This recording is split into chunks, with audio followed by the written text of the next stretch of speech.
రాజ్యాంగంలోని ఆర్టికల్ 14 ప్రకారం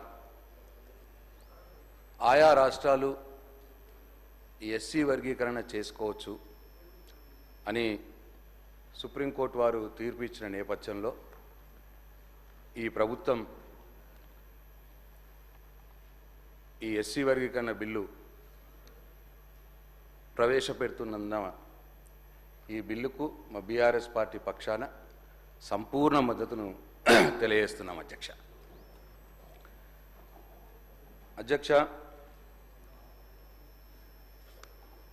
ఈ న్యాయమైన ఎస్సీ వర్గీకరణకు బీఆర్ఎస్ పార్టీ మొదటి నుండి కూడా సంపూర్ణ మద్దతు తెలుపుతా ఉన్నది.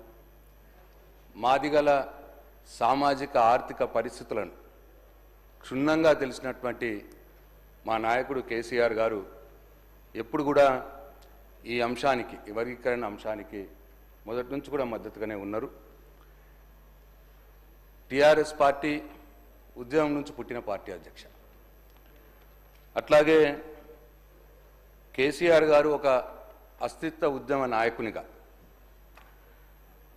ఈ ఎస్సీ వర్గీకరణ అంశంలో, ఈ అంశం కోసం పోరాడినటువంటి మందకృష్ణ మాదిగ గారు కావచ్చు, అట్లాగే ఇతర సంస్థలు, వ్యవస్థలు, వ్యక్తులు, మేధావులు వీళ్ళందరి యొక్క పోరాటాన్ని అర్థం చేసుకొని, ఆ ఉద్యమాన్ని అర్థం చేసుకొని వారి యొక్క కార్యాచరణకు ఎప్పటికప్పుడు కేసీఆర్ గారు అండగా ఉంటున్న విషయం మనందరికీ తెలుసు. అయితే ఎప్పుడు కూడా టీఆర్ఎస్ పార్టీ కావచ్చు, కేసీఆర్ గారు కావచ్చు, మాదిగలను కేవలం ఒక ఓటు బ్యాంకుగా చూడకుండా ఉద్యమం మొదలైనప్పటి నుంచి ఒకటే స్టాండ్ తీసుకున్నాం అధ్యక్ష. ఎస్సీ వర్గీకరణ జరగాలి. అది అధికారంలో ఉన్నప్పుడు కావచ్చు, అధికారంలో లేనప్పుడు కావచ్చు, ఇప్పుడు కావచ్చు. గత 25 సంవత్సరాలుగా ఈ అంశం మీద ఒకటే స్టాండ్ తీసుకున్నాం అధ్యక్ష. తీసుకొని మా పార్టీ వైపు నుంచి మద్దతును కొనసాగిస్తూ ఉన్నాం అధ్యక్ష. అట్లాగే ఇంతకుముందు కూడా అధికారంలోకి వచ్చినాక కూడా ఇచ్చిన మాటకు కట్టుబడి అధికారంలోకి రాగానే, టీఆర్ఎస్ అధికారంలోకి వచ్చిన వెంటనే 29 నవంబర్ 2014లోనే ఎస్సీ వర్గీకరణకు అనుకూలంగా అసెంబ్లీలో ఏకగ్రీవ తీర్మానం చేసి కేంద్రానికి పంపించడం కూడా ఈ సభ సాక్షి అధ్యక్ష. అంతేకాకుండా ఆ రోజు ఉన్నటువంటి ప్రధానమంత్రి నరేంద్ర మోడీ గారి దగ్గరికి వెళ్ళి, స్వయంగా కేసీఆర్ గారు వెళ్ళి ఈ సభ చేసినటువంటి తీర్మానం యొక్క ప్రతిని స్వయంగా ఆయనకు అందజేసి రాజ్యాంగ సవరణ చేయండి అని చెప్పి స్వయంగా వారు ఆ రోజు ప్రధానమంత్రి గారిని కోరడం జరిగింది. అయినప్పటికీ ఆ రోజున్న కేంద్ర ప్రభుత్వం నాంచివేత ధోరణి నిరసనగా అనేక సార్లు పార్లమెంట్లో మా పార్టీ తరఫున మా ఎంపీలు పోరాటాలు చేసినారు, డిమాండ్ చేసినారు, రాజ్యాంగ సవరణ చేపట్టండి అని చెప్పి. అది కూడా సాక్ష్యమే అధ్యక్ష.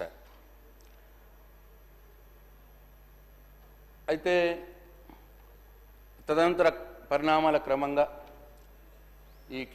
ఈ అంశం సుప్రీంకోర్టులో కేసులో పడ్డది అధ్యక్ష. అప్పుడు కూడా ప్రభుత్వం తరఫున ఇంప్లీడ్ అయి సుప్రీంకోర్టులో మంచి అడ్వకేట్ని పెట్టి ఈ ఎస్సీ వర్గీకరణ అంశానికి అనుకూలంగా వాదనలు వినిపించిన సంగతి కూడా నేను ఒకసారి గుర్తు చేస్తా ఉన్నాను అధ్యక్ష. అయితే చివరకు ఆగస్టు 1, 2024 సుప్రీంకోర్టు వారు ఈ ఎస్సీ వర్గీకరణ చేసే హక్కు ఆయా రాష్ట్రాలకే ఉన్నది, చేసుకోవచ్చు అని తీర్పు ఇస్తే వెంటనే ఆ తీర్పును బీఆర్ఎస్ పార్టీ స్వాగతించింది, సమర్థించింది కూడా అని చెప్పి తమకు మనం చేస్తూ ఉన్నాను. ఇప్పుడు కూడా ఎస్సీ వర్గీకరణ కోసం ఎలాంటి అనుకూల కార్యాచరణ ఏది మీరు తీసుకున్నా, ఈ ప్రభుత్వం తీసుకున్నా, డెఫినెట్గా బీఆర్ఎస్ పార్టీ సంపూర్ణ మద్దతు తెలియజేస్తుందని చెప్పి నేను మీ ద్వారా ప్రభుత్వానికి మనం చేస్తా ఉన్నాను అధ్యక్ష. అయితే సరే, ఈ అంశంలో ఎవరికి తోచినంత వారు చేసినారు. అయితే విచిత్రంగా నాకంటే మొదలు మాట్లాడిన ఇటువైపు బీజేపీ వాళ్ళు కావచ్చు, కాంగ్రెస్ పార్టీ నుంచి కావచ్చు, అసలు ఇక ఎవరేం చేయలేదు, మేమే చేసినామని వీళ్ళు, మేమే చేసినామని వాళ్ళు చెప్పుకోవడం కూడా ఇవాళ చూసినాం మనం. అయితే ఏవి కూడా సత్యాలు ఏవి కూడా తుడిపేయలేవు, దాపేయలేము అధ్యక్ష.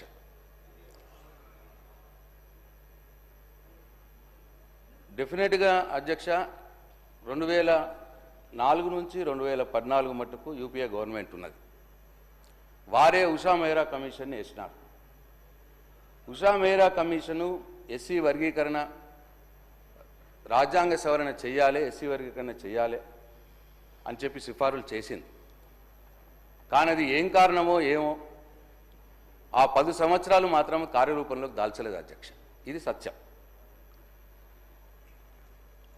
ఇక్కడ కాంగ్రెస్ పార్టీ అధికారంలో ఉన్నది, అక్కడ కాంగ్రెస్ పార్టీ అధికారంలో ఉన్నది అధ్యక్ష. అట్లనే అధ్యక్ష